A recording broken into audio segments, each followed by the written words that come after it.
નમસ્કાર દર્શક મિત્રો, હું જપન શાહ, કાનમ એક્સપ્રેસ ન્યૂઝમાં આપનું સ્વાગત છે। જોઈએ આજના મુખ્ય અને મહત્વના સમાચાર।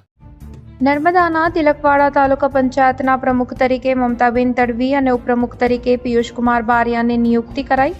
ઉલ્લેખનીય છે કે હાલ ગુજરાતમાં સ્થાનિક સ્વરાજ્યની ચૂંટણી યોજાઈ હતી અને નર્મદા જિલ્લામાં પણ રાજપીપળા નગરપાલિકા, તાલુકા પંચાયત અને જિલ્લા પંચાયતની ચૂંટણી યોજાઈ હતી। આ ચૂંટણીના પરિણામ જાહેર થતા તિલકવાડા તાલુકા પંચાયતના 16 બેઠકમાંથી 13 બેઠક પર ભારતીય જનતા પાર્ટીના ઉમેદવાર વિજયી થયા હતા। સાથે જ તાલુકાની 3 જિલ્લા પંચાયત બેઠક ઉપર ભારતીય જનતા પાર્ટીનો ભગવો લહેરાયો હતો।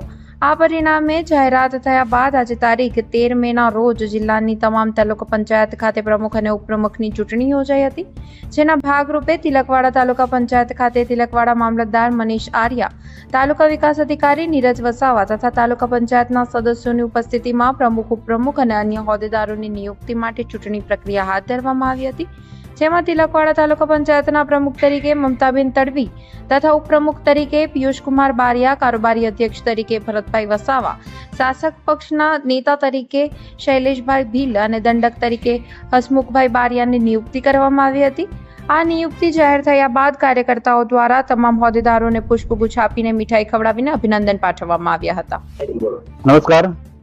આજરોજ તિલકવાડા તાલુકા પંચાયતની સ્થાનિક સ્વરાજની ચૂંટણી બાદ પ્રમુખ અને ઉપપ્રમુખની વરણીમાં આજે ગુજરાત પ્રદેશ દ્વારા માનનીય પ્રદેશ અધ્યક્ષ શ્રી જગદીશભાઈ વિશ્વકર્માજીના માર્ગદર્શન હેઠળ જે કંઈક નામ અમને સૂચવેલ હતા મેન્ડેટમાં અને જિલ્લાના પ્રમુખ શ્રી નીલભાઈ રાવ દ્વારા અમને જે મેન્ડેટ આપવામાં આવ્યો હતો એમાં તાલુકા પંચાયતના પ્રમુખ તરીકે શ્રીમતી મમતાબેન તડવી, તાલુકા પંચાયતના ઉપપ્રમુખ તરીકે પિયુષભાઈ લક્ષ્મણભાઈ બારિયા, કારોબારી અધ્યક્ષ તરીકે શ્રી ભરતભાઈ મંગાભાઈ વસાવા, શાસક પક્ષના નેતા તરીકે શૈલેષભાઈ અજીતભાઈ ભીલ અને દંડક તરીકે શ્રી હસમુખભાઈ શાંતિભાઈ બારિયાની આજરોજ તિલકવાડા તાલુકા પંચાયતમાં એમની વરણી કરવામાં આવી છે। સૌને મારા નમસ્કાર। આજે પ્રમુખ તરીકેની વરણી કરવામાં આવી, તેમાં હું પ્રદેશ સંગઠન જગદીશ વિશ્વકર્માજી સાહેબનો ખૂબ ખૂબ આભાર માનું છું, તેમજ જિલ્લા સંગઠન તેમજ તાલુકા સંગઠન અને તમામ તિલકવાડા તાલુકાની જનતાનો હું ખૂબ ખૂબ આભાર માનું છું।